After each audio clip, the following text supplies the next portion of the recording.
करो इस क्वेश्चन को।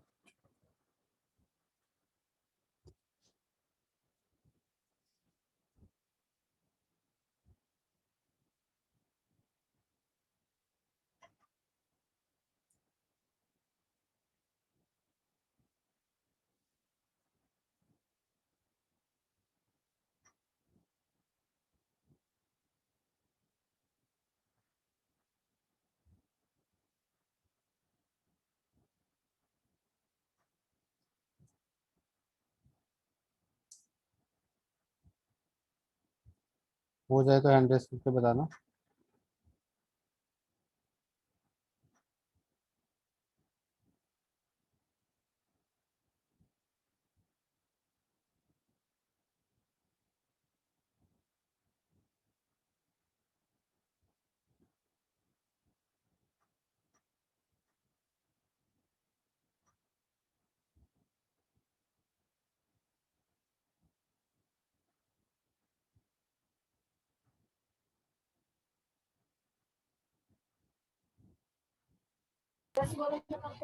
सर 35 4.4 आ रहा है। Yes sir. या बिल्कुल सही बात। 34.4 is the right answer.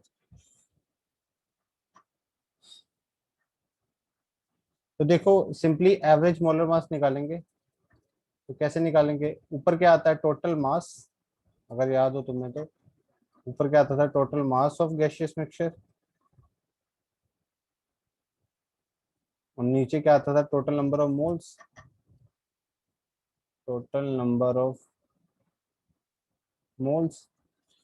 Total mass. अब देखो ये रेशियो में हमें दे रखा है, तो अगर हम टोटल मोल्स 5 मान लें, अगर हम टोटल मोल्स 5 ले लें, तो कार्बन मोनोऑक्साइड के मोल्स ऑटोमेटिकली 3 हो जाएंगे और इसके मोल्स ऑटोमेटिकली 2 मोल्स हो जाएंगे, क्योंकि ये 3:2 रेशियो में है ना। तो अगर टोटल मोल्स 10 मान लूं तो इसके 3 मोल्स हो जाएंगे, इसके 2 मोल्स हो जाएंगे। ऐसा नहीं, अब टोटल मोल्स 5 भी मानने, तुम टोटल मोल्स 10 भी मान सकते हो। अगर टोटल मोल्स 10 मान लोगे तो कार्बन मोनोऑक्साइड के 6 मोल्स हो जाएंगे और कार्बन डाइऑक्साइड के 4 मोल हो जाएंगे। तो मैंने टोटल मोल्स मान लिए 5। That means carbon carbon monoxide के 3 हैं। 3 इंटू कार्बन मोनोऑक्साइड का मोलर मास कितना आएगा? 28 प्लस इसके मोल्स 2। कार्बन डाइऑक्साइड का मोलर मास 44। तो ये क्या आ गया? Mass of carbon monoxide. ये क्या आ गया? Mass of carbon dioxide. तो मतलब टोटल मास आ गया। नीचे क्या आ गया? Total number of moles. तो इसको सॉल्व करोगे तो आंसर आ जाएगा तुम्हारा 34.4। बोलो भी, समझ में आया? क्लियर हुआ? Yes sir. ओके। तो आज हम नया टॉपिक स्टार्ट करेंगे। दैट इसको मिटा दूं ना? ये क्लियर है इस क्वेश्चन? किसी को यस कोई जो सर। आपने सीट भेजी थी सर उसमें 2 क्वेश्चन नहीं। किसमें? जो आपने मैंने सीट भेजी थी उसमें से 2 क्वेश्चन सॉल्व नहीं हुए? सर। ठीक है। अभी पढ़ लेते हैं, क्लास के लास्ट में पूछ लेना। क्लास के लास्ट में 10 मिनट पहले मैं बोल दूंगा, तब पूछ लेना, ठीक है? Yes okay sir. ठीक है, मेरे को याद करवा देना। ओके, चलो। सर मुझे भी पूछने हैं क्वेश्चन। हाँ हाँ, तो तभी पूछ लेना आप भी। जो मैंने नई शीट भेजी थी उसमें से पूछना है ना? मोल कंसेप्ट वाली भेजी यस थी सर जो। जो नहीं। Yes sir. ठीक है यस ठीक सर, है ठीक। सेक्शन ए के क्वेश्चन। ठीक है ठीक है, तो वो लास्ट क्लास में पूछ लेना, ठीक है? तो next topic is laws of chemical combination. Laws of chemical combination. देखो भी होता क्या है कि जब भी कोई केमिकल रिएक्शन होती है, अलग अलग केमिकल कंपाउंड्स कंबाइन करके कोई डिफरेंट कंपाउंड बनाते हैं। जैसा कि तुमने 10th क्लास में केमिकल रिएक्शन नाम का चैप्टर पढ़ा होगा, तो उसमें तुमने देखा होगा केमिकल रिएक्शन बेसिकली क्या होता है, जिसमें दो डिफरेंट टाइप्स के या दो से ज्यादा डिफरेंट टाइप के कंपाउंड्स कंबाइन करके कोई नया कंपाउंड फॉर्म कर रहे हैं। तो बेसिकली इस चीज को हम केमिकल कॉम्बिनेशन बोल सकते हैं, कि कुछ केमिकल्स कंबाइन करके कोई नया केमिकल फॉर्म कर रहे हैं। तो ये जो केमिकल कॉम्बिनेशन होता है, इस केमिकल कॉम्बिनेशन पे कुछ लॉज काम करते हैं। कुछ लॉज काम करते हैं, उन्हीं लॉज को हम क्या बोलते हैं? Laws of chemical combination. ठीक है, तो जैसे यहाँ पे लिखो, the combination of elements, the combination of elements of elements to form compounds, to form compounds is governed by, is governed by certain laws, by certain laws. These laws are called as laws of chemical combination, laws of chemical combination. तो basically जब भी different different elements combine करके कोई compound form करते हैं, मतलब जब भी कोई केमिकल रिएक्शन होती है, दो केमिकल्स कंबाइन करके कोई नया केमिकल फॉर्म कर रहे हैं, ठीक है, डिफरेंट एलिमेंट्स कंबाइन करके कुछ फॉर्म कर रहे हैं, तो उन केमिकल रिएक्शंस पे कुछ लॉज गवर्न करते हैं, उनको कुछ लॉज, मतलब उस पर कुछ लॉज काम करते हैं, मतलब वो रिएक्शन उन्हीं लॉज के अकॉर्डिंग ही होनी चाहिए, वो रिएक्शन उन्हीं लॉज के अकॉर्डिंग होनी चाहिए, तो कुछ लॉज गवर्न करते हैं उन पर्टिकुलर रिएक्शंस को, that laws are called as laws of chemical combination. ठीक है, तो उन्हीं लॉज को हम क्या बोलते हैं, लॉज ऑफ केमिकल कॉम्बिनेशन। तो हमें अलग अलग टाइप के लॉज हैं इसमें, तो हमें सब वन बाय वन सब लॉज को पढ़ना है। तो इसमें सबसे पहला लॉ जो है बहुत ही सिंपल सा, बहुत ही बेसिक लॉ है, that is law of conservation of mass, law of conservation of मास। तो भाई ये लॉ क्या बोलता है कि ड्यूरिंग अ केमिकल रिएक्शन मास जो होता है वो जितना है उतना ही रहना चाहिए, मतलब जितना मास रिएक्टेंट साइड पे है उतना मास ही प्रोडक्ट साइड पे होना चाहिए। ठीक है, तो मास वो क्या बोलते हैं, मास can neither be created nor be destroyed in a chemical reaction. तो एक केमिकल रिएक्शन में मास जो होता है वो कंजर्व रहता है, मतलब मास नहीं चेंज होना चाहिए। मान लो मैंने दो अलग अलग चीजों को कंबाइन किया, इसका कुछ मास है, मान लो इसका 5 ग्राम मास है, इसका 10 ग्राम मास है, तो 5 और 10 15 ग्राम मास है, तो प्रोडक्ट साइड पे भी जो बनेगा उसका मास 15 ग्राम ही होना चाहिए। मास can neither be created nor be destroyed during a chemical reaction. तो मास जितना है उतना ही रहना चाहिए, मतलब मास कंजर्व रहता है। This is the meaning of law of conservation of mass.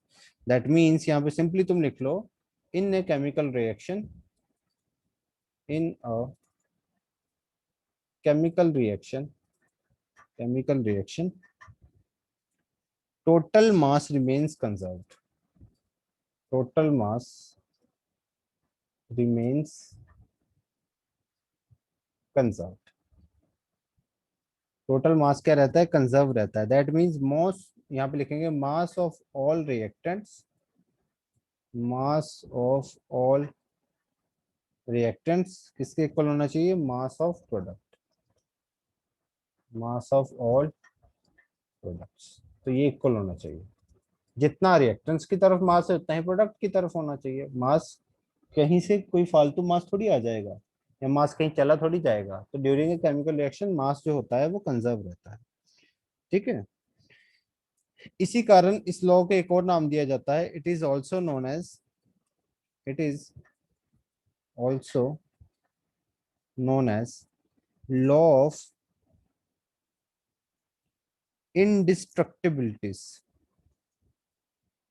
indestructibilities of matter. इस लॉ को law of indestructibilities of matter भी कहा जाता है। कहने का मतलब कि मैटर इनडिस्ट्रक्टेबल होता है, मतलब मैटर डिस्ट्रॉय नहीं होता। मैटर जितना है उतना, अगर 50 ग्राम का मैटर था तो एंड में भी हमें किसी और फॉर्म में मैटर मिला, बट मिला 50 ग्राम में, किसी और फॉर्म में मिला बट मिला 50 ग्राम में, तो मैटर कहीं पे डिस्ट्रॉय नहीं होता। तो इसलिए लॉ ऑफ कंजर्वेशन ऑफ मास को लॉ ऑफ इनडिस्ट्रक्टिबिलिटी ऑफ मैटर भी बोल दिया जाता है। तो इसको एक एग्जांपल के जरिए और समझने की कोशिश करते हैं। फॉर एग्जांपल मेरे पास एक सिंपल सी रिएक्शन है, फॉर एग्जांपल H2 कंबाइन कर रहा है हाफ ऑक्सीजन के साथ और बना रहा है एक वाटर मॉलिक्यूल। तो यहाँ पे तुम ध्यान से ऑब्जर्व कर सकते हो भी क्या हो रहा है। यहाँ पे वाटर का एक, सॉरी, हाइड्रोजन का एक मॉलिक्यूल कंबाइन, हाइड्रोजन का एक मॉलिक्यूल वाटर के आधे मॉलिक्यूल के साथ कंबाइन करके क्या बना रहा है, H2O का एक मॉलिक्यूल बना रहा है। या मैं इसको ऐसे भी बोल सकता हूँ कि 1 मोल ऑफ H2 कंबाइन कर रहा है हाफ मोल ऑफ ऑक्सीजन के साथ, और यहाँ पे इस साइड क्या बन रहा है, 1 मोल ऑफ वाटर, ठीक है ना। इसका एक मॉलिक्यूल इसका आधे मॉलिक्यूल के साथ कंबाइन करके इसका एक मॉलिक्यूल बना रहा है, तो मोल की फॉर्म में भी हम ऐसा बोल सकते हैं ना कि इसका एक मोल इसके आधे मोल के साथ कंबाइन करके इसका एक मोल बना रहा है। सिंपल सी बात, क्लियर है यहाँ पे। तो अब यहाँ पे ध्यान से देखो, इसका अगर मैं मास निकालूं तो 1 मोल हाइड्रोजन का मास कितना होता है भाई, 2 ग्राम, प्लस आधे मोल ऑफ ऑक्सीजन का मास कितना होगा, 16 ग्राम, क्योंकि 32 ग्राम होता है ऑक्सीजन का, 32 ग्राम होता है, 2 से मल्टीप्लाई तो कितना हो जाएगा, 16 ग्राम। इसको ऐड कर देंगे तो कितना हो जाएगा, 18 ग्राम। तो ये तो 18 ग्राम होगा। 1 मोल ऑफ वाटर का कितना वेट होता है, इसका भी 18 ग्राम होता है। तो देख लो प्रोडक्ट साइड पे जो मास है वो इक्वल है रिएक्टेंट साइड के मास के, प्रोडक्ट साइड पे मास है वो इक्वल है रिएक्टेंट साइड वाले मास के। तो दैट मींस इस पर्टिकुलर रिएक्शन में law of conservation of mass valid है। तभी हम, तुमने देखा होगा जब 10th क्लास में तुमने केमिकल रिएक्शन वाला चैप्टर पढ़ा होगा, तो उसमें हम रिएक्शन को बैलेंस करना सीखते हैं। अभी हम बैलेंसिंग नहीं सीखेंगे क्योंकि बैलेंसिंग हमें ऑलरेडी आती है। हम रिएक्शन को बैलेंस करना सीखते हैं। रिएक्शन को बैलेंस क्यों करते हैं, क्योंकि law of conservation of mass valid होता है इन a chemical reaction.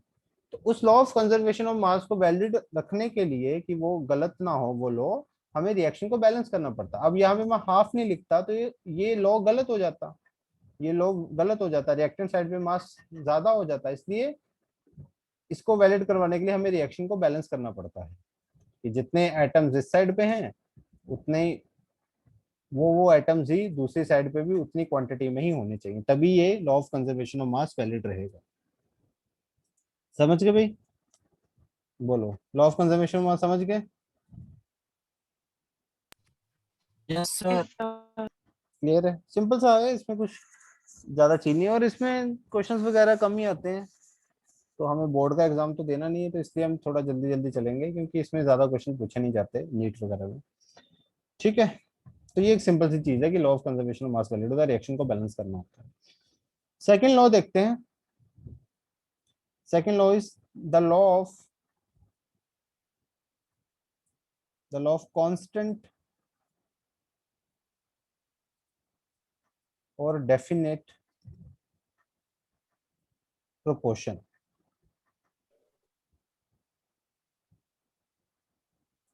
The law of constant और डेफिनेट प्रोपोर्शन, ठीक है। तो अब भाई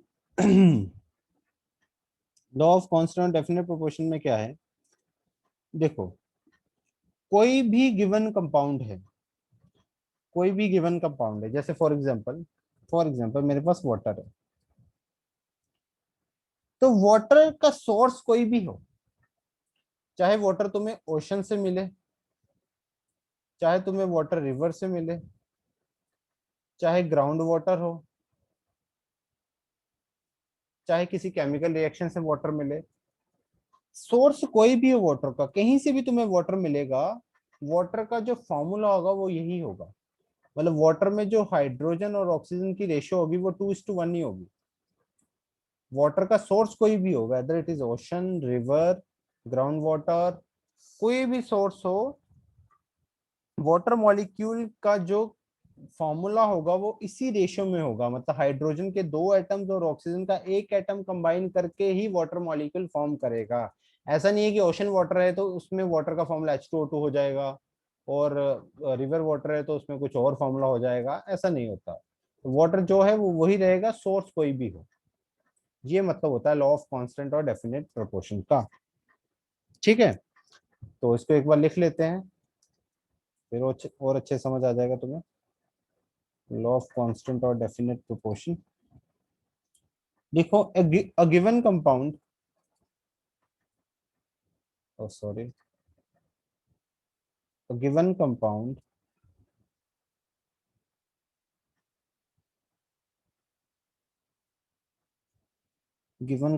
always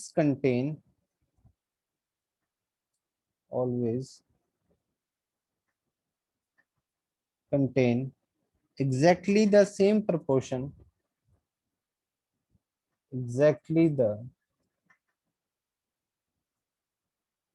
same proportion,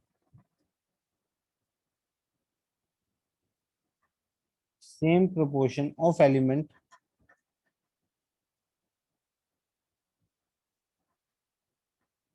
by weight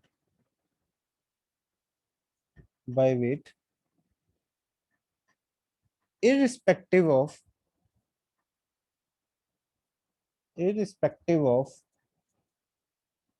their source।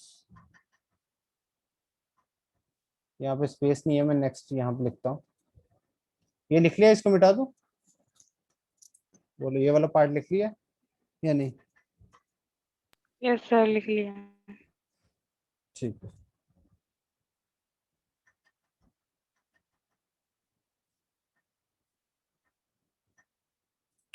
Just एक second.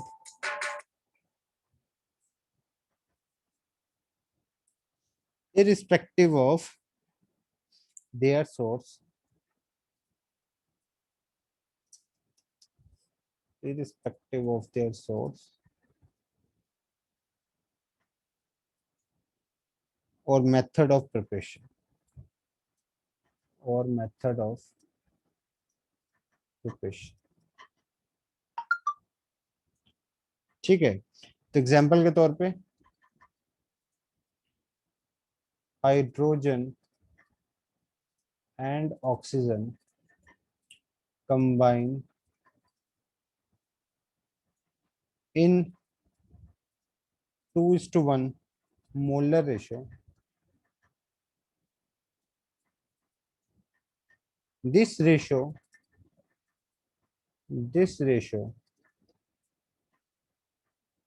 remains constant,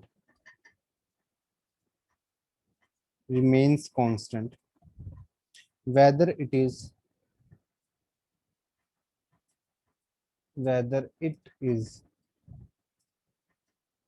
tap water, river water,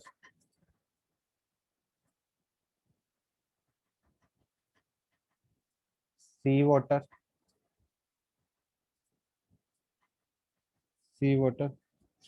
or or produced by any chemical reaction,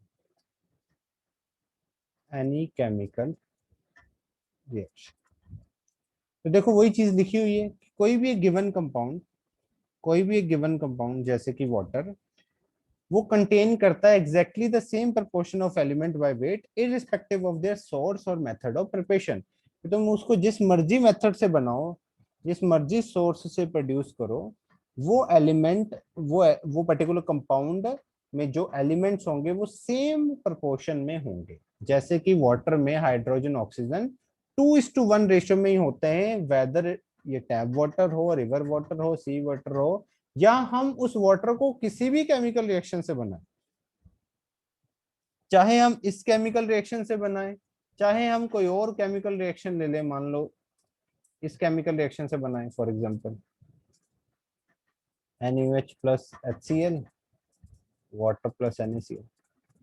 तो चाहे इस केमिकल रिएक्शन से वाटर बनाएं, चाहे ये ऊपर वाली केमिकल रिएक्शन से वाटर बनाएं, किसी भी केमिकल रिएक्शन से कोई भी मेथड हम यूज करके वाटर बनाएं, या कोई भी सोर्स हो वाटर का, सी वाटर, टैप वाटर, कहीं भी हो, वाटर हमेशा इसी रेशियो में होगा 2:1। हाइड्रोजन के 2 एटम्स, ऑक्सीजन का 1 एटम कंबाइन करके ही वाटर बनेगा। This is the meaning of law of constant और डेफिनेट प्रोपोर्शन। मतलब वो प्रोपोर्शन कांस्टेंट रहेगी in a compound of different elements की, जो प्रोपोर्शन रहेगी, रेशियो रहेगी, वो कांस्टेंट रहेगी, वो एक डेफिनेट रेशियो रहेगी। This is the meaning of this law. बोलो क्लियर? बोलो भी क्लियर हुआ? कोई डाउट किसी को यहाँ तक? No sir. Yes, sir. Okay, very good. यहाँ तक एक बार सब लिख लो, राइट डाउन कर लो, फिर मैं नई स्लाइड पे स्टार्ट करता हूँ। यहाँ तक लिख लो, हैंड रेस करके बता देना अगर लिख लो यहाँ तक तो।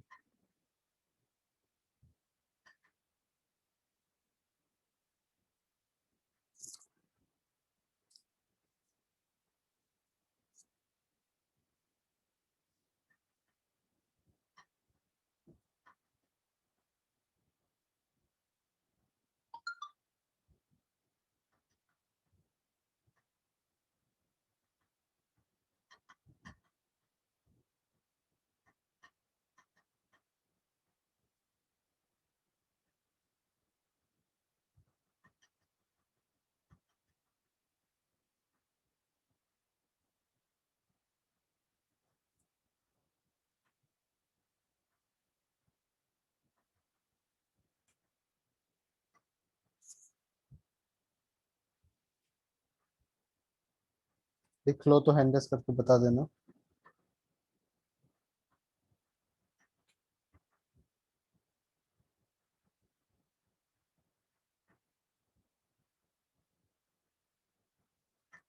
चलो अभी आगे बढ़ते हैं, आगे बढ़ते हैं।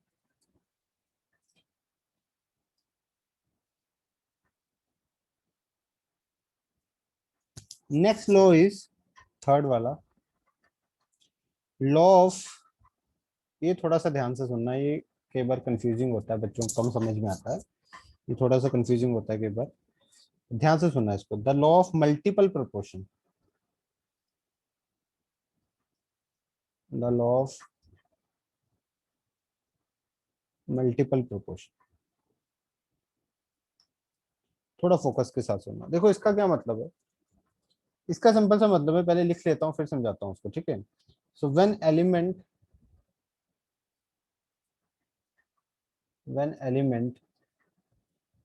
combines with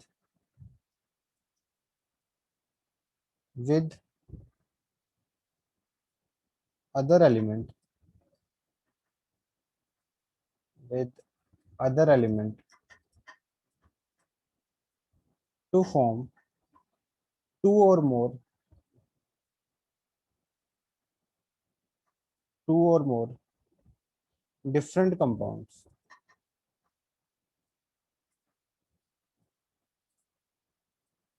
two or more different compounds, the mass of one element, the mass of one element, one element which combines with the, which combines with the constant mass, with the constant mass of other, be a simple ratio, be a simple ratio to one another। ध्यान से सुनो वो क्या बोलना चाह रहा है। वो कह रहा है कि अगर मान लो कोई एक एलिमेंट दूसरे एलिमेंट के साथ कंबाइन करके दो या दो से ज्यादा कंपाउंड बनाता है, अगर एक एलिमेंट किसी दूसरे एलिमेंट के साथ कंबाइन करके दो या दो से ज्यादा कंपाउंड बनाता है, तो एक एलिमेंट का मास जो दूसरे एलिमेंट के मास, कांस्टेंट मास ऑफ दूसरे एलिमेंट के साथ कंबाइन कर रहा है, वो सिंपल रेशो में होंगे। ऐसे नहीं समझ आएगा, मैं एग्जांपल के जरिए समझाता हूं तो अच्छे समझ आएगा। तो फॉर एग्जांपल, एक एग्जांपल लेते हैं, hydrogen combines with, combines with oxygen to form two compounds, to form two compounds, water, या फिर ऐसे लिख दो, water and hydrogen peroxide, water and hydrogen peroxide।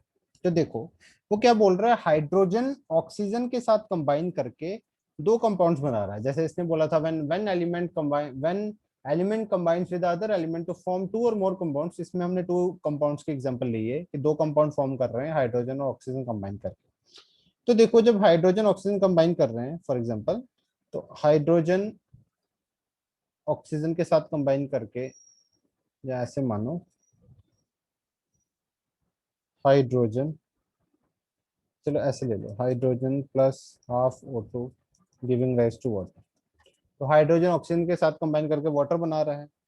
यहाँ पे कितना, 2 ग्राम हाइड्रोजन, यहाँ पे ऑक्सीजन कितनी, 16 ग्राम ऑक्सीजन, वाटर बन गया 18 ग्राम। दूसरी रिएक्शन लो कि हाइड्रोजन ऑक्सीजन के साथ कंबाइन करके क्या बना रहा है, हाइड्रोजन पेरोक्साइड, जिसका फॉर्मूला होता है H2O2। ये किसका फॉर्मूला, हाइड्रोजन पेरोक्साइड का, ये वाटर। तो इसमें क्या हो रहा है, 2 ग्राम हाइड्रोजन 32 ग्राम ऑक्सीजन, ये बना रहा है H2O2 34 ग्राम। 34 ग्राम। लॉ क्या बोलता है कि जब एक एलिमेंट दूसरे एलिमेंट के साथ कंबाइन करके दो कंपाउंड बना रहा है या दो से ज्यादा कंपाउंड बना रहा है, तो the mass of one element which combines with the constant mass of other, which combines with the constant mass of other. देखो ऑक्सीजन यहाँ पे हाइड्रोजन के 2 ग्राम के साथ कंबाइन कर रही है, इसमें भी ऑक्सीजन हाइड्रोजन के 2 ग्राम के साथ कंबाइन कर रही है, तो ये तो कांस्टेंट हो गया ना, यहाँ भी 2 ग्राम है, यहाँ भी 2 ग्राम है। तो ऑक्सीजन कंबाइन कर रही है कांस्टेंट मास ऑफ हाइड्रोजन के साथ दोनों केसेस में, which is 2 gram, which is 2 ग्राम।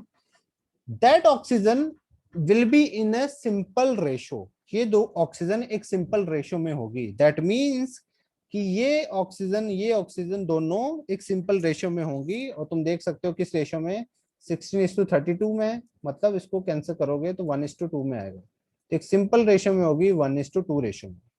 1:2 या कोई और भी रेशो हो सकती है, पर एक सिंपल रेशो में कंबाइन करेंगे। तो मतलब जब भी दो एलिमेंट्स कंबाइन करके दो डिफरेंट या दो से ज्यादा कंपाउंड्स बनाएंगे, तो वो एक एलिमेंट के कांस्टेंट मास के साथ जो दूसरा एलिमेंट का मास होगा आपस में, वो एक सिंपल रेशियो में होगा। तो यहाँ पे देख लो, ये ऑक्सीजन हाइड्रोजन के 2 ग्राम के साथ कंबाइन कर रही है, ये भी ऑक्सीजन हाइड्रोजन के 2 ग्राम के साथ कंबाइन कर रही है, मतलब कांस्टेंट मास के साथ कंबाइन कर रही है। और खुद जो ये कंबाइन कर रही होगी with the constant mass of other element in two different compounds, वो दोनों क्या होंगी, एक सिंपल रेशियो में होंगी। मतलब ये 16:32 एक सिंपल होल रेशियो में होगा 1:2। बोलो समझ में आया? बोलो भी समझ में आया? Yes, sir. This is the meaning of law of multiple portion. एक और एग्जांपल लेके समझाता हूँ तो ज्यादा अच्छे समझ आएगा, अगर किसी को अभी भी नहीं समझ आया तो एक और एग्जांपल लेके समझाता हूँ। फॉर एग्जांपल ये मिटा दूं थोड़ा सा।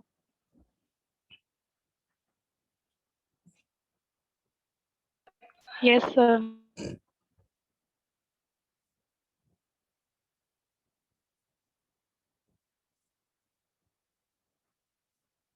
तो एग्जांपल देखो, जैसे इसमें मैंने क्या लिया, हाइड्रोजन और ऑक्सीजन को कंबाइन किया। फॉर एग्जांपल ये एग्जांपल नंबर फर्स्ट लिख लो, मैं एग्जांपल नंबर सेकंड लिखता हूँ। सेकंड एग्जांपल में मान लो क्या हो रहा है, carbon combines with oxygen, carbon combines with oxygen to form two compounds. कौन कौन से? Carbon monoxide and carbon dioxide. तो अब इस केस में मैंने क्या लिया, दो एलिमेंट्स लिए, one is carbon one is oxygen, वो दोनों आपस में कंबाइन करके दो कंपाउंड फॉर्म कर रहे हैं। One is carbon monoxide, second is carbon dioxide. तो सेम इसमें भी इस तरह से रिएक्शन लिखो। फर्स्ट कार्बन, कार्बन और ऑक्सीजन कंबाइन करके कार्बन मोनोऑक्साइड बना रहे हैं। इसमें अगर देखोगे तो 12 ग्राम कार्बन, और ये कितना आ जाएगा, 16 ग्राम कार्बन, ये 28 ग्राम बना रही है।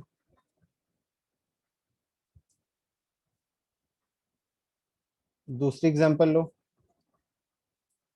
कार्बन प्लस O2 बना रही है CO2। तो इसमें 12 ग्राम कार्बन, 32 ग्राम ऑक्सीजन, कितना बना रही है, 44 ग्राम।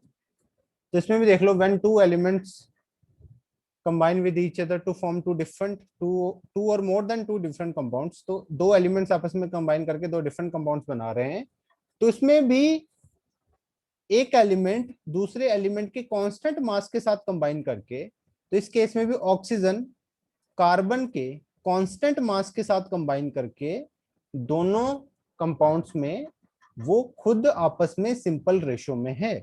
तो ऑक्सीजन कार्बन के कांस्टेंट मास के साथ कंबाइन करके दो कंपाउंड्स बना रहा है, one is carbon monoxide, one is carbon dioxide. That constant mass is 12 ग्राम। दोनों केसेस में कांस्टेंट मास 12 ग्राम है, जैसे यहाँ पे 2 ग्राम था, 2 ग्राम था। तो ऑक्सीजन कार्बन के कांस्टेंट मास के साथ कंबाइन करके दो कंपाउंड्स बना रहा है, और ऑक्सीजन खुद किस रेशो में कंबाइन करेगा, सिंपल रेशो में कंबाइन करेगा, जैसे इसमें कर रहा था, इसमें भी इस तरीके से करेगा। तो इसमें भी अगर तुम रेशो निकालोगे तो वो क्या आएगी, वही 16:32, दैट मीन्स 1:2। तो हमेशा ये सिंपल रेशो में ही कंबाइन करें। This is the meaning of law of multiple proportion. अब समझ के बोलो, अब किसी को डाउट इसमें? एनीबॉडी? नो सर, समझ में आ गया। Okay, very good. ठीक है, लिख लो यहाँ तक पूरा, फिर आगे बढ़ते हैं। हैंड रेस करके बता देना जब हो जाए तो। लिख लो, फिर नेक्स्ट आगे मूव करते हैं।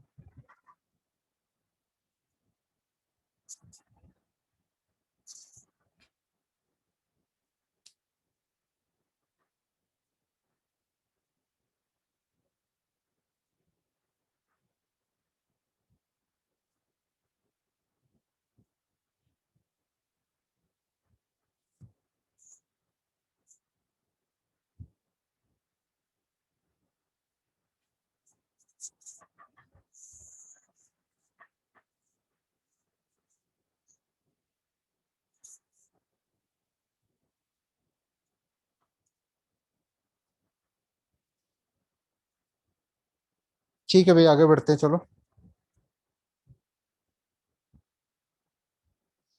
आगे बढ़ते हैं।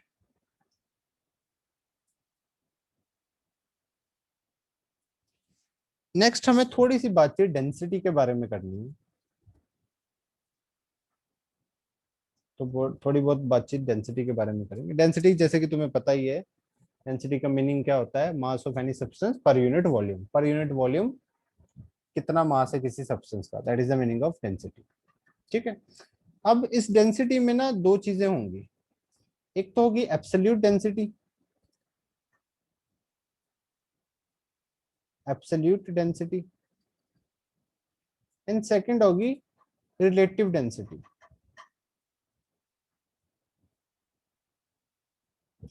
तो एब्सोल्यूट डेंसिटी मतलब हम किसी के कंपैरिजन में नहीं बात करेंगे,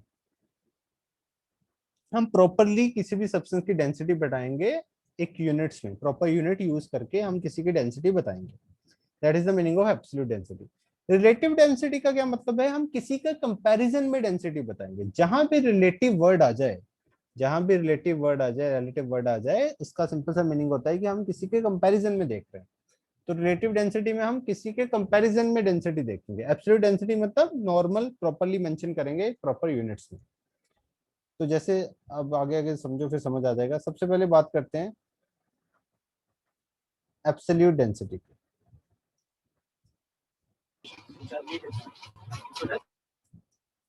एब्सोल्यूट डेंसिटी की बात करेंगे। सबसे पहले बात करते हैं फॉर लिक्विड और सॉलिड। फॉर लिक्विड और सॉलिड, तो लिक्विड और सॉलिड के लिए देखेंगे तो एब्सोल्यूट डेंसिटी की वैल्यू सिंपली हम बोलते हैं कि डेंसिटी क्या होता है? मास पर यूनिट वॉल्यूम। तो सिंपली क्या आ जाता है? Mass upon volume. कितना मास प्रेजेंट है पर यूनिट वॉल्यूम, तो क्या आ जाता है? Mass upon volume. ठीक है। तो एब्सोल्यूट डेंसिटी किसी लिक्विड और सॉलिड की सिंपली क्या आ जाएगी? Mass upon volume.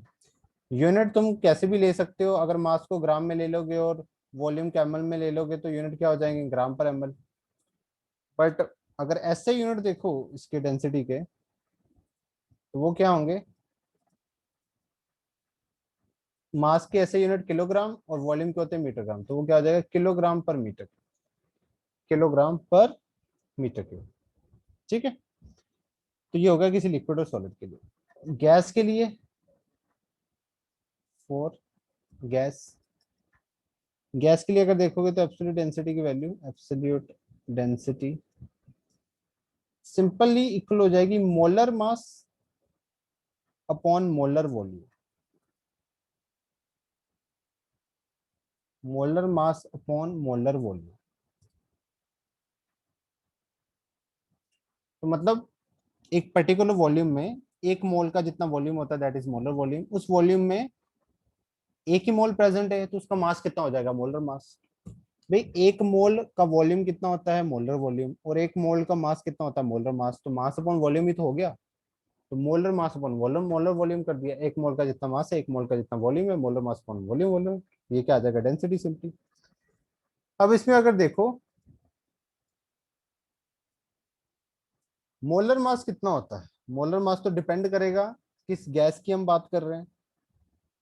Molar mass of gas लिख लो यहाँ पे। वो तो डिपेंड करेगा हम किस किस गैस की बात करेंगे। तो यहाँ पे क्या आ जाएगा? मोलर मास ऑफ गैस, जिस भी गैस की हम बात करेंगे उसका। मोलर वॉल्यूम तो फिक्स होता है एसटीपी में। मोलर वॉल्यूम तो फिक्स होता है STP which is 22.4 litres, 22.4 litres.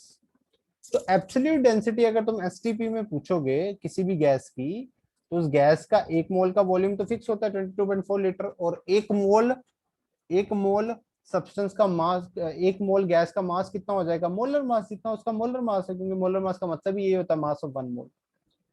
तो इतने वॉल्यूम में इतना मास है, एक मोल वॉल्यूम में एक मोल का जितना मास है, तो इतने वॉल्यूम में इतना मास है, तो वहां से किसकी डेंसिटी आ जाएगी, किसी भी गैस की डेंसिटी आ जाएगी। ठीक है।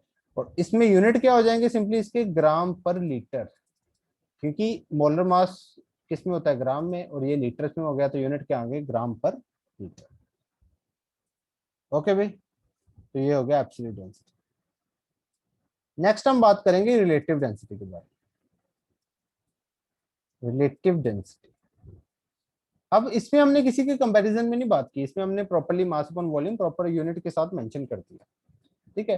रिलेटिव डेंसिटी हम किसी के कंपैरिजन में बात करेंगे। तो यहाँ पे क्या है, इट इज द डेंसिटी, यहाँ पे लिख लो, it is the density of a substance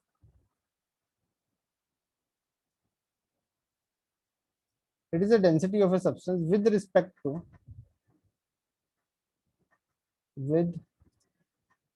respect to any other substance, any with respect to any other substance, and it is unitless। और ये चीज मैंने पहले ही बताई थी, जिस भी क्वांटिटी में रिलेटिव वर्ड आ जाएगा, रिलेटिव वर्ड आ जाएगा, मतलब हम किसी के कंपैरिजन में बात कर रहे हैं, तो ये वाली क्वांटिटी हमेशा यूनिटलेस क्वांटिटी होगी, इसके कोई भी यूनिट नहीं होंगे। रिलेटिव डेंसिटी के मतलब कोई भी क्वांटिटी जिसमें रिलेटिव वर्ड आ जाएगा, मतलब किसी के कंपैरिजन में बात कर रहे हैं, उसमें यूनिटलेस, वो क्वांटिटी यूनिटलेस होते हैं, कोई भी यूनिट नहीं होते उसके। तो इसमें देखते हैं फर्स्ट, फॉर लिक्विड और solid, for liquid, for liquid और सॉलिड। तो लिक्विड और सॉलिड के लिए, लिक्विड और सॉलिड के लिए रिलेटिव डेंसिटी के लिए जो हम, मतलब रिलेटिव डेंसिटी वैसे तो हम किसी के भी कंपैरिजन में बात कर सकते हैं, बट स्पेशली इसमें एक यूज होती है quantity which is specific gravity, which is specific gravity. Specific gravity का क्या मतलब होता है, specific gravity is nothing but a relative density. ये क्या है, रिलेटिव डेंसिटी है, बट स्पेसिफिक ग्रेविटी में हम किसी भी सब्सटेंस की डेंसिटी, डेंसिटी देखते हैं, density of substance in comparison with density of water eight, in comparison with density of water at 4 degree Celsius. तो स्पेसिफिक ग्रेविटी क्या है, एक टर्म है जो रिलेटिव डेंसिटी ही है एक तरीके की, बट इसमें फिक्स हो गया, स्पेसिफिक ग्रेविटी बोलते ही ये फिक्स हो गया कि हम किसी भी सब्सटेंस की डेंसिटी किसके कंपैरिजन में देख रहे हैं, density of water at 4 degree Celsius. तो यहाँ पे स्टैंडर्ड जो हो गया वो हो गया density of water at 4 degree Celsius, मतलब हम किसी भी सब्सटेंस की डेंसिटी इसके कंपैरिजन में देखेंगे जब भी हम स्पेसिफिक ग्रेविटी टर्म यूज करेंगे। ठीक है। हाँ, रिलेटिव डेंसिटी ऐसा नहीं है कि सिर्फ इसी के कंपैरिजन में देख सकते हैं, किसी के और के भी कंपैरिजन में देख सकते हैं, बट स्पेसिफिक ग्रेविटी अगर वर्ड होगा तो मतलब हम इसके कंपैरिजन में देखते हैं। बाकी अगर वो क्वेश्चन में बोलते हैं कि इस सब्सटेंस की रिलेटिव डेंसिटी है as in comparison to this quantity, मतलब मतलब हमें रिलेटिव डेंसिटी किसी की दे रखी हो with comparison to any other substance, तो ऐसा भी हो सकता है क्वेश्चन में कि किसी और सब्सटेंस के कंपैरिजन में दे रखी हो, बट स्पेसिफिक ग्रेविटी में ये फिक्स हो जाएगा कि हम डेंसिटी ऑफ वाटर के कंपैरिजन में देख रहे हैं। और भाई density of water 4 degree Celsius में होती कितनी है, यहाँ पे लिख लो, density of water at 4 degree Celsius is maximum and is equal to, and it is equal to 1 gram per ml। तो वाटर की जो डेंसिटी होती है वो 4 डिग्री सेल्सियस पे मैक्सिमम होती है। अगर मैं टेम्परेचर 4 डिग्री सेल्सियस से बढ़ा दूं तब भी डेंसिटी कम होने लग जाती है, और अगर 4 डिग्री सेल्सियस से कम कर दूं टेम्परेचर तब भी डेंसिटी कम होने लग जाती है। मतलब आइस की डेंसिटी वाटर की डेंसिटी से कम होती है एट 4 डिग्री सेल्सियस। अगर वाटर 4 डिग्री सेल्सियस पे प्रेजेंट है और आइस है तो आइस की डेंसिटी कम होती है as compare to water. This is a fact. और इसका एक रीजन भी होता है, बहुत बढ़िया सा रीजन होता है, जो कि तुम जब केमिकल बॉन्डिंग चैप्टर पढ़ोगे, केमिकल बॉन्डिंग इनऑर्गेनिक का चैप्टर है, वहां पे जब पढ़ोगे तो वहां पे ये रीजन तुम्हें समझ में आएगा कि वाटर की डेंसिटी, आइस की डेंसिटी, क्योंकि जनरली सॉलिड की डेंसिटी ज्यादा होती है ना लिक्विड से, बट इस केस में आइस तो सॉलिड फॉर्म में, बट आइस की डेंसिटी कम होती है एज कम्पेयर टू वाटर, तभी आइस वाटर में फ्लोट करता है। आइस वाटर में फ्लोट करता है।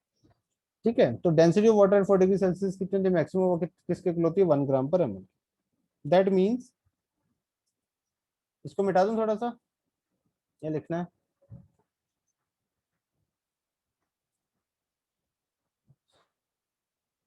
हो गया, ये वाला पार्ट हो गया थोड़ा।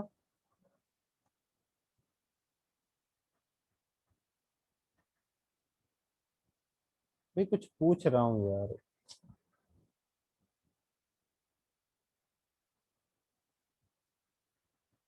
आवाज आ रही है मेरी या नहीं?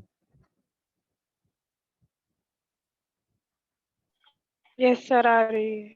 जब मैं कुछ पूछ रहा हूँ तो बताओ भी लिखा है या नहीं लिखा है।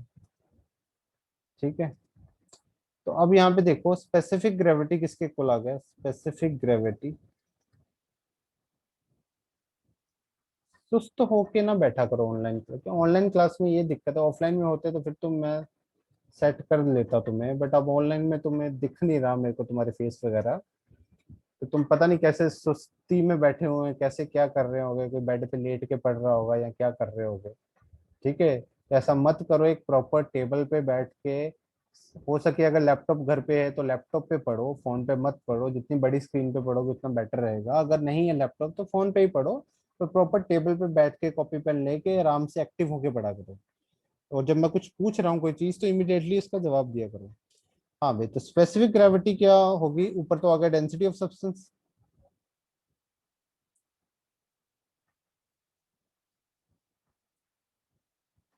अब डेंसिटी ऑफ सब्सटेंस के भी यूनिट क्या होंगे, ग्राम पर ml। और नीचे water, density of water at 4 degree Celsius भी कितनी होती है, 1 ग्राम पर ml।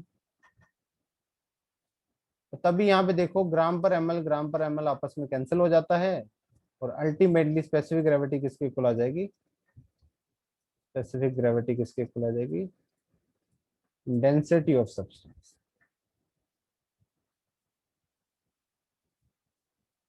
और इसके कोई यूनिट भी नहीं है, क्योंकि यूनिट तो कैंसिल हो गए ना आपस में, तो इसलिए रिलेटिव, जिस भी क्वांटिटी में रिलेटिव वर्ड आता है उसकी यूनिट नहीं होता, क्योंकि यूनिट तो कैंसिल हो जाते हैं, क्योंकि इसके भी वही यूनिट होंगे, डेंसिटी इसके भी सेम यूनिट, इसके भी सेम यूनिट, तो कैंसिल हो गए। तो डेंसिटी, स्पेसिफिक ग्रेविटी सिंपली किसके इक्वल आ गया, डेंसिटी ऑफ सब्सटेंस। अब अगर तुम्हें क्वेश्चन में दिया हो कि भाई इस सब्सटेंस की स्पेसिफिक ग्रेविटी इतनी है, मान लो किसी की स्पेसिफिक ग्रेविटी 3 दे रखी है, भाई इसकी स्पेसिफिक ग्रेविटी 3 है, वो यूनिट यूनिट तो नहीं बताएगा, बट वो सिंपली बोल देगा इसकी स्पेसिफिक ग्रेविटी 3 है, तो इसका मतलब क्या होगा कि स्पेसिफिक ग्रेविटी अगर इसकी 3 है, दैट मीन्स इसकी वाटर के कंपैरिजन में जो डेंसिटी दे रखी है वो 3 दे रखी है, वाटर के कंपैरिजन में इसकी डेंसिटी 3 है, मतलब इसकी डेंसिटी वाटर से 3 टाइम्स ज्यादा है, इसकी डेंसिटी वाटर से 3 टाइम्स ज्यादा है। अब वाटर की डेंसिटी कितनी होती है, 1 ग्राम पर ml, और इसकी कितनी हो जाएगी, 3 ग्राम पर ml, क्योंकि इसकी डेंसिटी वाटर से 3 टाइम्स ज्यादा है। समझे बात को? तो जैसे कि मान लो किसी की तुम्हें स्पेसिफिक ग्रेविटी दे रखी हो 3, तो तुम क्या करोगे, अब देखो यहाँ स्पेसिफिक ग्रेविटी 3 दे रखी है, तो यहाँ पे स्पेसिफिक ग्रेविटी की जगह पे 3 पुट करो, यहाँ पे देखो डेंसिटी ऑफ सब्सटेंस, नीचे density of water at 4 degree Celsius जो कि होती है 1 gram per ml, specific gravity is equal to density of substance divide by 1 gram per ml, density of water at 4 degree Celsius. तो यहाँ से density of substance क्या आ जाएगी,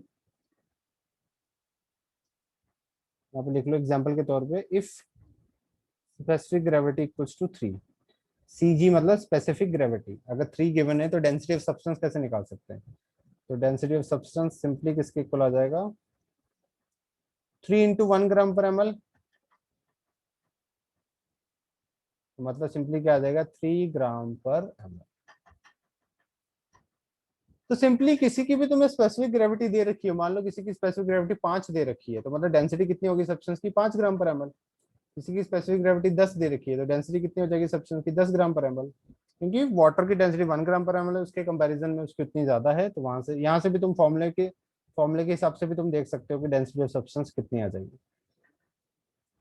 बोलो समझ में आ गया यहाँ तक? Yes, sir. कोई डाउट यहाँ तक किसी को?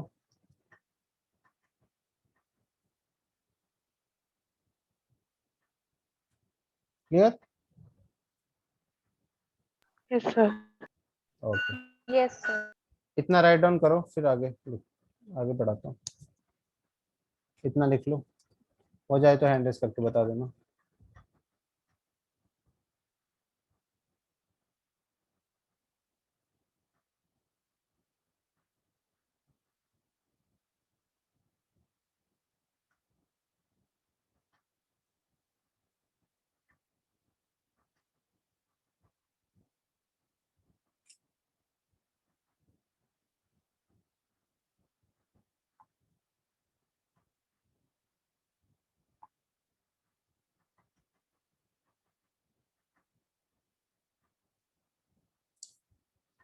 चलो भी आगे बढ़ते हैं।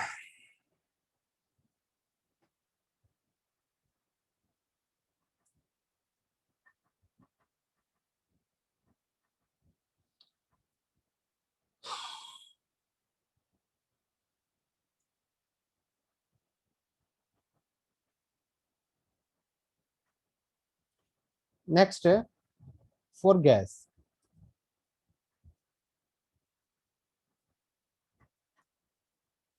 गैस के लिए अगर देखें तो जैसे लिक्विड और सॉलिड के लिए हम यूज करते हैं स्पेसिफिक ग्रेविटी, गैस के लिए हम यूज करते हैं वेपर डेंसिटी।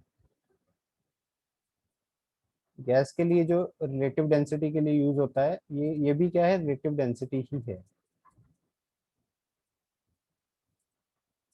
Vapour density. तो गैस के लिए वेपर डेंसिटी यूज होता है, वहां पे स्पेसिफिक ग्रेविटी यूज होता है लिक्विड और सॉलिड के लिए।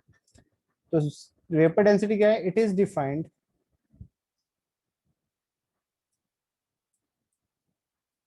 it is defined as the density of the gas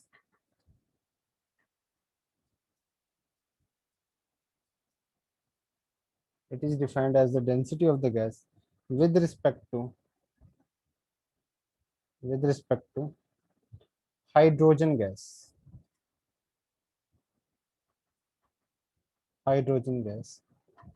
at the same temperature and pressure at the same temperature and pressure। तो जैसे स्पेसिफिक ग्रेविटी में हम किसके कंपैरिजन में बात कर रहे थे, density of water at 4 degree Celsius. यहाँ पे वेपर डेंसिटी में हम रेफरेंस के लिए क्या यूज कर रहे हैं, density of the hydrogen gas. ठीक है, विद रिस्पेक्ट टू, यहाँ पे लिखना था with respect to density of hydrogen gas, with respect to density of hydrogen gas. तो हाइड्रोजन गैस की डेंसिटी के कंपैरिजन में चेक करेंगे। तो दैट मींस वेपर डेंसिटी किसके इक्वल हो गया, vapour density, density of gas, in comparison to density of hydrogen gas. इसके भी कोई यूनिट नहीं होंगे क्योंकि यूनिट तो आपस में कैंसिल हो जाएंगे। अब देखो डेंसिटी ऑफ गैस को मैं कैसे लिख सकता हूँ, ऐसे लिख सकता हूँ। अभी हमने देखा था डेंसिटी ऑफ गैस को कैसे लिख सकते थे, molar mass of gas divide by molar volume which is 22.4 divide by density of hydrogen gas कैसे लिख सकते हैं, molar mass of hydrogen gas का मोलर मास कितना होगा 2 divide by 22.4, density of gas molar mass of gas divide by 22.4 molar volume. Density of hydrogen gas कैसे लिखेंगे, molar mass of hydrogen gas which is 2 and divide by molar volume which is 22.4, क्योंकि कोई भी gas हो molar volume तो same ही रहता है ना, बट टेम्परेचर प्रेशर सेम होना चाहिए, कंडीशन ये है। ठीक है, वो 22.4 होगा एसटीपी पे। तो यहाँ पे 22.4 तो कैंसिल हो रहा है, तो सिंपली वेपर डेंसिटी किसकी इक्वल आ जाएगी, molar mass of gas divide by 2। तो सिंपल सा फॉर्मूला जो वेपर डेंसिटी का यहाँ पे बन रहा है, that is molar mass of gas divide by 2। ठीक है, and it is also unit less. ये भी क्या होगी, यूनिट लेस होगी। ठीक है भाई, समझ गए। ओके, एक लास्ट हमारा बचा है Yes, इसमें, sir. Density of mixture. Density of mixture, density of mixture बचा है। तो डेंसिटी ऑफ मिक्सचर सिंपल सा समझो कि मेरे पास अलग अलग सब्सटेंस है, उसकी डेंसिटी मेरे को दे रखी है, उसका वॉल्यूम मेरे को दे रखा है, और मेरे को डेंसिटी ऑफ द मिक्सचर निकालना है। ठीक है, तो कैसे निकालूंगा डेंसिटी ऑफ द मिक्सचर का, सिंपली तुम याद रखो इसका फॉर्मूला, डेंसिटी ऑफ मिक्सचर का फॉर्मूला याद रखो,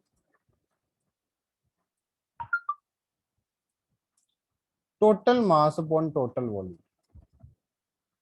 इतना याद रख लोगे तो काम बन गया, total mass upon total volume. ऊपर क्या है, क्योंकि डेंसिटी होती क्या है, मास अपॉन वॉल्यूम, तो मिक्सचर के केस में total mass upon total volume हो जाएगी। तो फॉर एग्जांपल मेरे पास अलग अलग सब्सटेंस है, मान लो सब्सटेंस 1, सब्सटेंस 2 और सब्सटेंस 3, इन तीनों को आपस में मिक्स कर रखा है मैंने। ठीक है, तीनों की डेंसिटी भी पता है, एक की D1 है, एक की D2 है, एक की D3 है, तीनों की डेंसिटी पता है, तो तीनों का वॉल्यूम भी पता है, एक का V1 है, एक का V2 है, एक V3 है। तो टोटल मास कैसे निकालेंगे भाई, मास में कैसे निकाल सकता हूँ, डेंसिटी क्या होती है, मास अपॉन वॉल्यूम। तो मास कैसे आ जाएगा, डेंसिटी इंटू वॉल्यूम आ जाएगा ना। तो अगर मैं पहले सब्सटेंस का मास लिखना चाहता हूँ तो क्या आ जाएगा, D1 into V1, density into volume mass हो जाएगा पहले का मास, ये आ जाएगा दूसरे का मास, और ये आ जाएगा तीसरे का मास। तो ऊपर क्या आ गया, टोटल मास, नीचे क्या आएगा, टोटल वॉल्यूम, मतलब V1 plus V2 plus V3। इस तरह से कर लेंगे हम।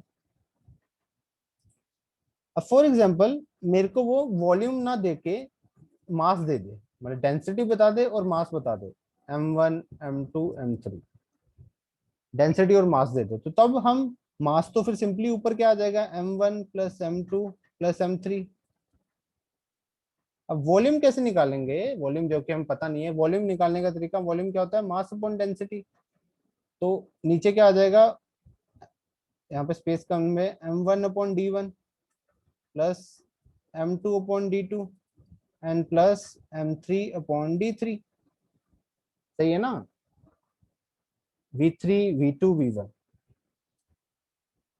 समझ गए। तो इस तरीके से अगर मास और डेंसिटी भी दे दे तब भी हम निकालेंगे वैसे total mass upon total volume करके। तो ऊपर टोटल मास तो M1 M2 M3 आ गया, वॉल्यूम निकालने के लिए मेरे को मास अपॉन डेंसिटी करना पड़ा, which is M1 upon D1 फिर M2 upon D2 plus M3 upon D3।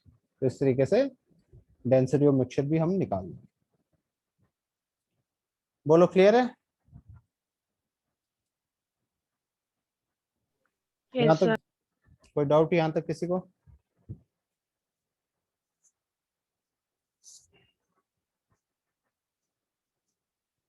Clear, ठीक है, क्लियर है तो यहाँ तक लिख लो, यहाँ तक लिख लो। सर ये हम्म, सर ये रिपीट कर दीजिए, M1 plus M2 plus M3 divide में क्या है? डिवाइड में, एक मिनट मैं इसको अच्छे से लिख देता हूँ। मैंने बोला अगर मेरे को डेंसिटी और मिक्सचर कैलकुलेट करने के लिए बोल दिया उन्होंने, और इस बार मेरे को डेंसिटी और मास दे दिया, वॉल्यूम नहीं दिया, डेंसिटी और मास दे दिया, तो ऊपर टोटल मास तो सिंपली यही आ जाएगा ना, M1 plus M2 plus M3। नीचे टोटल वॉल्यूम लिखना है, तो V1 तुम कैसे निकालोगे, M1 अपॉन D1 करके निकालोगे ना, क्योंकि डेंसिटी क्या होती है, मास अपॉन वॉल्यूम, तो वॉल्यूम क्या आ जाएगा, मास अपॉन डेंसिटी होगा ना। तो V1 कैसे निकालोगे, M1 अपॉन D1 करके। V2 कैसे निकालोगे, M2 अपॉन D2 करके। और V3 कैसे निकालोगे, M3 अपॉन D3 करके। तो नीचे भी आ गया ना टोटल वॉल्यूम। बोलो, यस सर, क्लियर है। Yes sir. ओके, ठीक है, इसको लिख लो, यहाँ तक हो जाए तो हैंड रेस कर देना।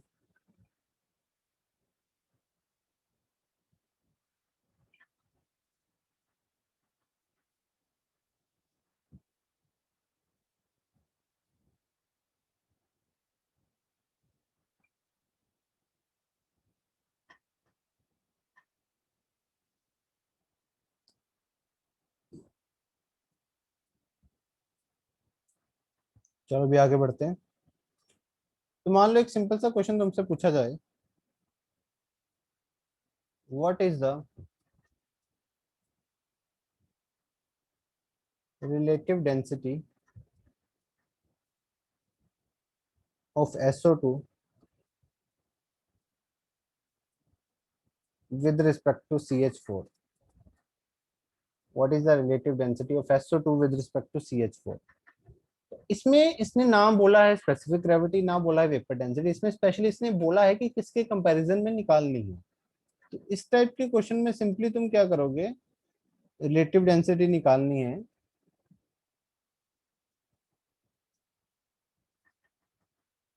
गैस है दोनों, ठीक है, SO2 गैस की with respect to CH4 gas, तो ऊपर क्या आ जाएगा, तो इसमें हम सिंपली क्या करेंगे, density of SO2 gas divide by density of CH4 gas, क्योंकि इसमें उसने वेपर डेंसिटी निकालने के लिए थोड़ी बोला, इसमें उसने प्रॉपर्ली मेंशन कर दिया कि इसके कंपैरिजन में निकालो। तो करो, इसका क्या आंसर आएगा, बताओ बताओ इसका क्या आंसर आएगा।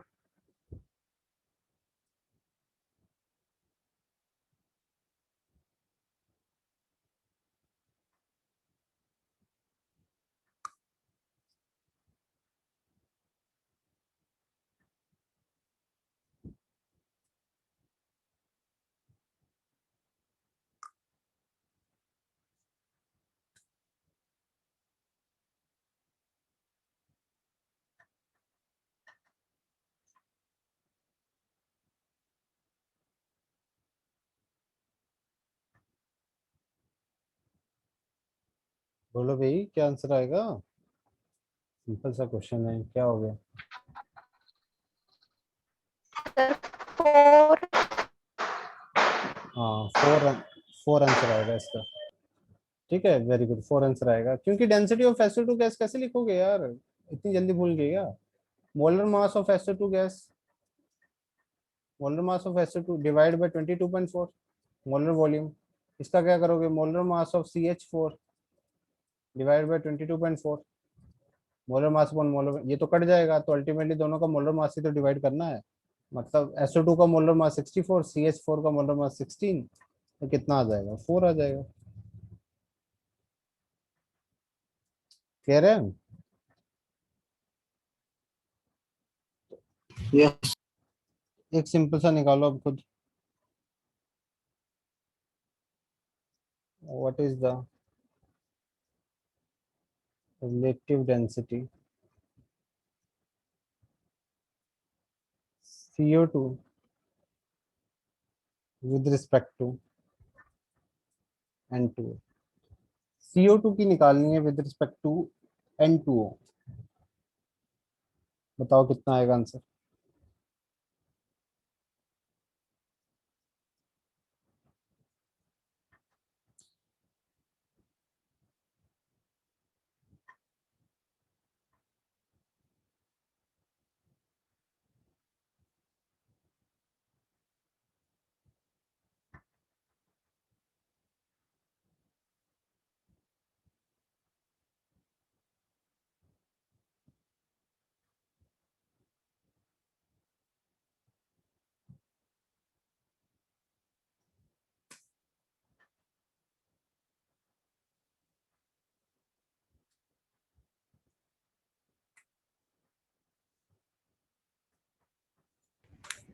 The one. पता नहीं इतना टाइम इस क्यों लगा रहे हो तुम, वन सिंपली 1 आ जाएगा, बहुत ही सिंपल यार, इसमें Yes करना ही आएगा। क्या था। एक वन CO2 आया है। CO2 का मोलर मास 44, N2 का मोलर मास 44, 1 आ जाएगा। दोनों के मोलर मास को क्यों डिवाइड करना है, अभी हमने देखा, क्योंकि 22.4 तो कट ही जाता है, तो इसका भी 44, इसका भी 44 डिवाइड करोगे तो 1 आ जाएगा आंसर। तो सिंपली क्या आंसर आ गया 1। क्लियर है? क्लियर? Yes sir. ठीक है, ठीक है भाई। अच्छा वो अब शीट में डाउट जो थे वो पूछ लो।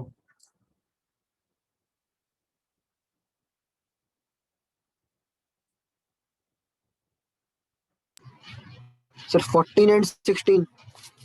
एक सेकंड रुकना।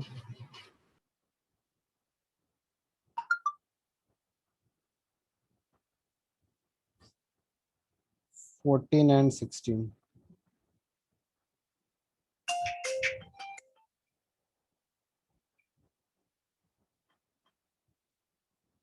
कहाँ गया? एक सेकंड। हाँ ठीक है, 14 एंड 16। ओहो, एक्चुअली ये जो A14 और A16 क्वेश्चन है ना, ये इस चैप्टर का है ही नहीं, ये किसी और चैप्टर से यहाँ पे आ गया है, तो इसको छोड़ दो अभी। A16 वाला तो थर्मोडाइनमिक्स का क्वेश्चन है, और A14 वाला तो अभी हमने कॉन्सेप्ट ही नहीं पढ़ा, और ये वैसे भी हम किसी और चैप्टर में पढ़ते हैं, तो ये दोनों छोड़ दो अभी। जी सर। और बोलो इसके अलावा कोई। बाकी तो सर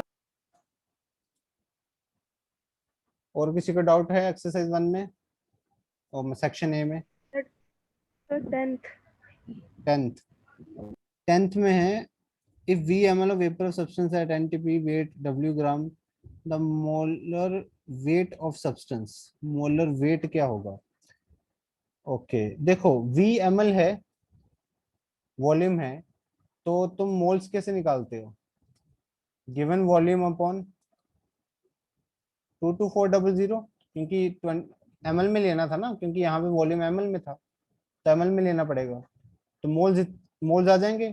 फिर मोल्स से तुम वेट कैसे निकालते हो? इनटू मोल, इनटू, जब मोल्स निकल गए तो फिर मॉलिक्यूलर, इन्होंने क्या निकालने के लिए बोला था? मॉलिक्यूलर वेट ऑफ सब्सटेंस निकालने के लिए बोला था। अच्छा, मतलब उसने बोला कि VML किसी सब्सटेंस का कितना, उसका वेट कितना है W ग्राम में, उसका वेट कितना है वेट W ग्राम में, तो ये तो आगे मोल्स, ये तो आगे मोल्स। अब मोल्स इनटू मास करते हो जब, sorry moles into molar mass जब करते हो, तो क्या आ जाता है? मास आ जाता है सब्सटेंस का। अब मास तुम्हें कितना दे रखा है? W दे रखा है, तुम्हें निकालना क्या है? मोलर मास है, तो W अपॉन क्या करना पड़ेगा? मोल्स करना पड़ेगा। W अपॉन क्या करना पड़ेगा? मोल्स करना पड़ेगा। तो सिंपली क्या कर दिया, W मोल्स की वैल्यू पुट कर दी यहाँ पे, V अपॉन 22400, और ये 22440 ऊपर चला गया अपॉन V। मोल्स में से मैंने ऐसे निकाल लिया, गिवन वॉल्यूम 22400। अब उसने हमें वेट दे रखा था, तो मोल्स इनटू मोलर मास करते हैं तो मास आ जाता है भी, और उसने हमें वेट W दे रखा था। मास वेट एक ही चीज होती है केमिस्ट्री में, W दे रखा था। मोलर मास निकालने के लिए बोला था उसने, मॉलिक्यूलर वेट मोलर मास एक ही चीज है, ठीक है, मॉलिक्यूलर वेट मोलर मास एक ही चीज है, ये निकालने के लिए बोला था, ये W अपॉन मोल्स आ जाएगा, यहाँ से आ जाएगा। क्लियर है? क्लियर है भाई ये क्वेश्चन? Yes sir. और कोई doubt? Any other doubt? Sir 13th और डिस्कस करते हैं। 13th। 13th में बोला rearrange 1 to 4 in the order of increasing masses and use the correct answer from the ABCD atomic mass दे रखा है। 1 मॉलिक्यूल ऑफ ऑक्सीजन का कितना वेट होगा? 1 मॉलिक्यूल ऑफ ऑक्सीजन का, 1 मॉलिक्यूल ऑफ ऑक्सीजन का 18 AMU होगा ना वेट, इसका 16, इसका 1 AMU, दो है तो 18 AMU हो जाएगा। 1 एटम ऑफ नाइट्रोजन का, 1 एटम ऑफ नाइट्रोजन का कितना वेट होगा? 14 AMU। ठीक है, फिर 1 × 10⁻⁻10 ग्राम मॉलिक्यूलर वेट ऑफ ऑक्सीजन,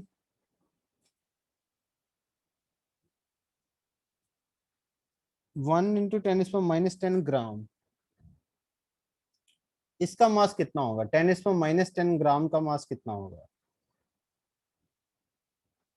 -10 ग्राम का मास कितना होगा?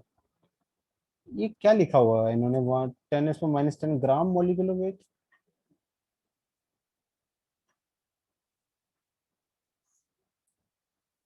ग्राम एटॉमिक, अच्छा ग्राम मॉलिक्यूलर वेट बोला है। एक मिनट, ये क्या मतलब हुआ इसका? ग्राम मॉलिक्यूलर वेट तो सीधा ही ऑक्सीजन का आ जाएगा, 16 ग्राम।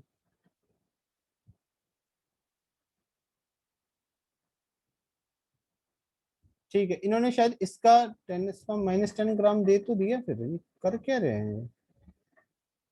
इसमें क्या इन्होंने बोला हुआ है? क्वेश्चन में गलती है यहाँ पे। 10⁻⁻10 ग्राम सीधा बोल देते हैं यहाँ तो ऑक्सीजन, यहाँ पे लिखा है 10⁻⁻10 ग्राम मॉलिक्यूलर वेट ऑफ ऑक्सीजन। ये क्या मतलब हुआ? ठीक है, तो इसको 10⁻⁻10 पता नहीं क्या बोला हुआ है इन्होंने। इन्होंने सीधा, तो आप सीधा इसको ऐसे ठीक कर लो क्वेश्चन को, वहां पे सीधा ग्राम मॉलिक्यूलर वेट लिख लो। ग्राम मॉलिक्यूलर वेट लिख लो। Gram molecular weight, gram molar mass एक ही चीज होती है, ठीक है। ग्राम मॉलिक्यूलर वेट लिख लो उसमें डायरेक्ट।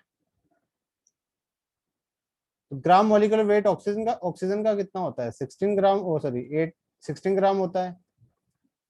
और कॉपर का कितना होता है? कॉपर का होता है 63 ग्राम। तो सबसे ज्यादा मास किसका आ गया? फोर्थ वाले का, उससे कम थर्ड वाले का, फिर इसका, और लास्ट में इसका। ठीक है, वो जो 10⁻⁻10 लिखा है ना, उसको निग्लेक्ट करो, वो गलती से इन्होंने लिख दी है। ठीक है, बोलो भी, समझ आ गया? सर ये छोड़ देंगे, ये समझ नहीं आ रहा। कौन सा क्वेश्चन? ये 13th वाला। हाँ, इन्होंने थोड़ी सी गलती कर दी है थर्ड फोर्थ ऑप्शन में।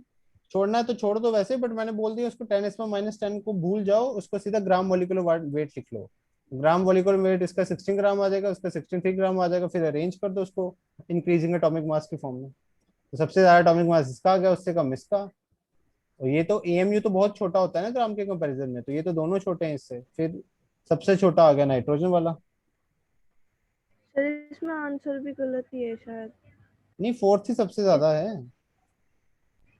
सबसे ओके। सबसे ज्यादा फोर्थ है, फिर थर्ड है, फिर फर्स्ट वाला है, और लास्ट में सेकंड है। ये लास्ट में आएगा ना नाइट्रोजन वाला, तो 14 एएमयू है इसका। फिर ठीक है। Yes sir. Okay, yes sir. और कोई डाउट?